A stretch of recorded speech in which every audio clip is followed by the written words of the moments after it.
everyone, and welcome to Santa Carla, California. That's right, we're going to talk about, in my opinion, the greatest vampire movie ever made, 1985's, wait, 1987's The Lost Boys. The reason I got that confused is because I had a list of the other vampire movies that came out in that year that were mainly popular, but there was only one other one that really stuck out, and that was Fright Night, which came out in 85. So the 80s were definitely big into the vampire craze. So then we got this gem in 87. I love The Lost Boys. It is one of my top 5 favorite movies of ever, as well as my mom's as well. That's actually who got me into The Lost Boys. The reason I like The Lost Boys is because there's a lot of really good casting involved in this movie that a lot of people do not realize. You have Corey Haim, who is one of my favorite actors of all time. I love Corey Haim. You have Kiefer Sutherland. I love all the Sutherlands. I can't even be upset about that.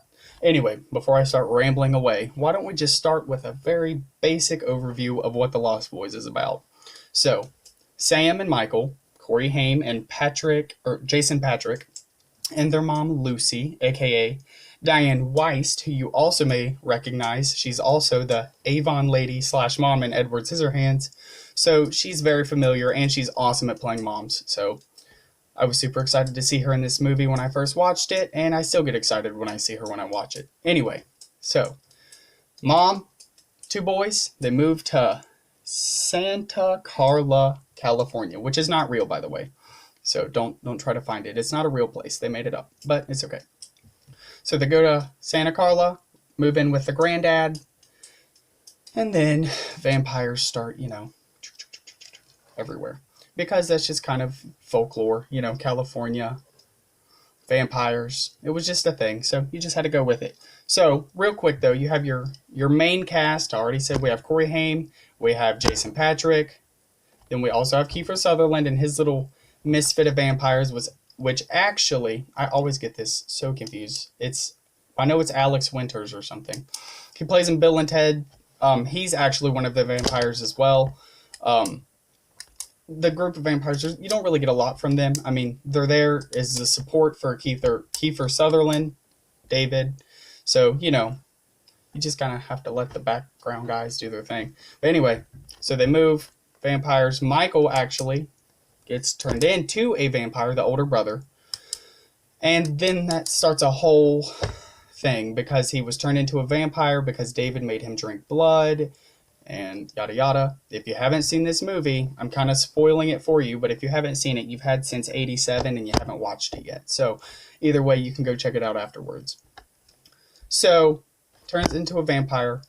Sam, aka Corey Haim, wigs out. He also has a super awesome Siberian Husky named Nanook, which is actually the name of our first dog, who was a Husky and German Shepherd mix, and we named him Nanook because of the movie. That's a little fun tidbit there. So, Sam notices that Michael is acting differently and gets some help of his own. Well, the help is the Frog brothers, Edgar and Alan Frog.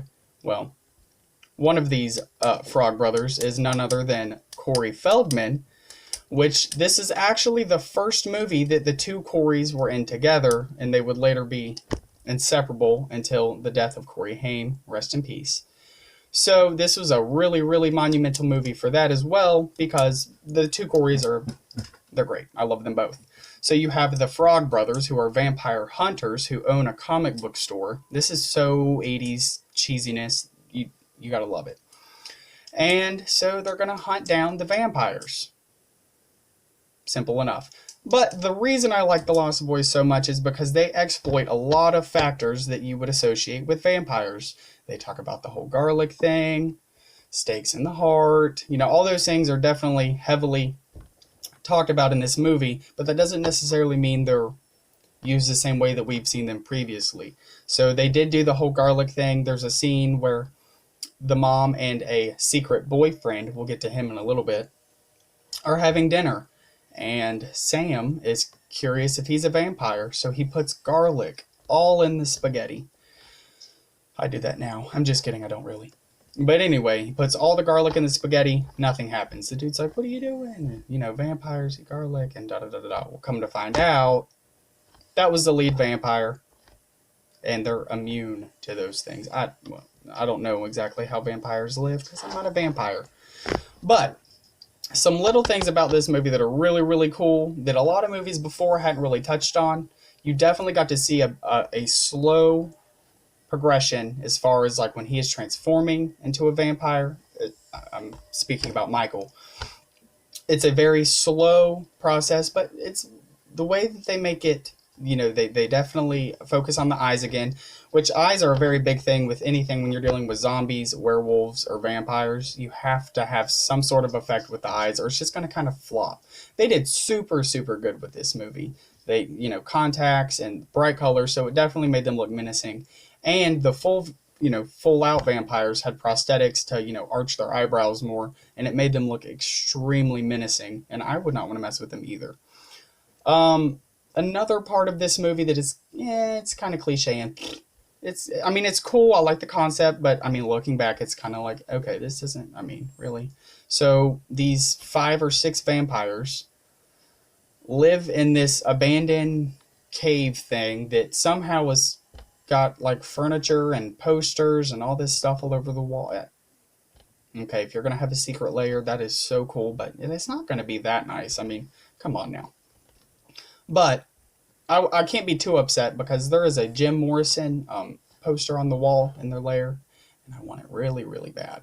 Speaking of that, the soundtrack for this movie is amazing. It has its own theme song. I'm not even going to tell you, I'm not going to play the songs or anything because I really want you to watch this movie and tell me what you think about it.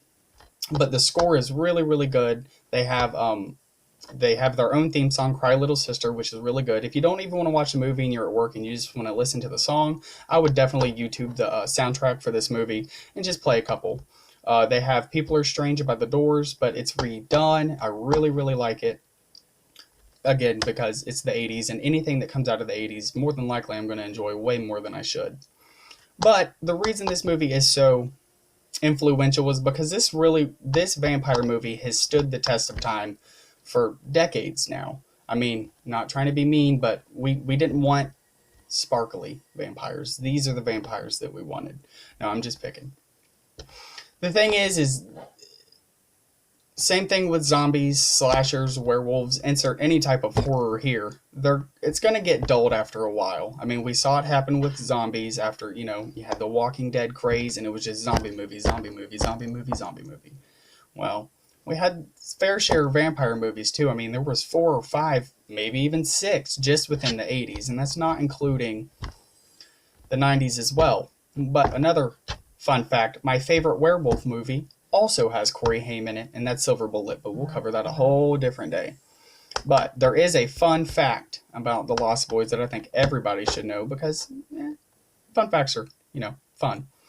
So, the reason that the title of this movie is The Lost Boys is because the vampires were actually supposed to be a lot younger. They definitely wanted to go with more of a Peter Pan type of feel. That's why it's called The Lost Boys. However, Joel Schumacher, cannot say that last name, decided that he didn't really want Goonies with vampires, and that's pretty much what it would have turned into, and I'm super thankful they didn't, because who knows if this movie would have been half as popular, and I can go ahead and tell you the answer is no. For a movie that was made up of mainly just people who had just started acting and have not got their feet really planted in the ground yet, this film is so good. And if you have not watched it, you need to. This is one of the best Halloween type movies to watch, and I highly recommend. So if you like vampires and you need something that's not too gruesome, but something that's fun and that the whole family can enjoy, I would definitely go with The Lost Boys. It is considered horror comedy. I don't really go by those. It's whatever you want it to be. But I definitely rate this a 10 out of 10 cup of noodles if you get that reference. And definitely watch this movie and just tell me what you think about it. Alrighty, well, until next time, you keep watching scary movies and I'll just keep talking about them.